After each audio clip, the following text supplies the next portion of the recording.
winter is wrapping up, so does that mean we're finally done with the snow? 22 News Storm Team meteorologist Kelly Reardon takes a look back at March snowstorms in the past.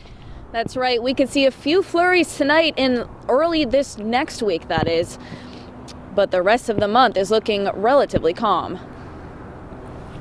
There is an end in sight to the winter season. Temperatures are warming up and snow in the forecast is becoming more scarce. Now, we did have a March snowstorm this year, but it still doesn't compare to some March snowstorms in the past. Springfield picked up over 6 inches of snow the first few days of March, but that's not rare. The month typically finishes with almost 9 inches. But we've seen more March snow in the past. Just last year, we had 3 nor'easters in a matter of 2 weeks.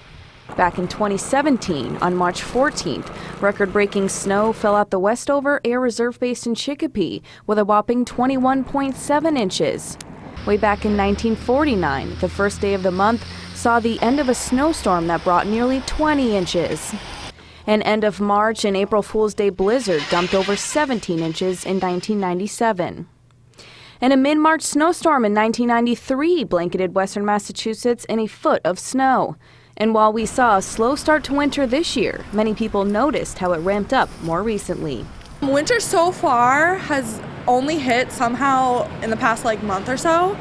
My area got so much snow and I had to drive pretty far to work and it was a struggle. Yeah, the beginning of the year it was scarce, quiet, and then it started to pick up toward the end of it. Since records began in 1945, Chicopee has seen 7 separate March snowstorms that have dumped at least a foot of snow.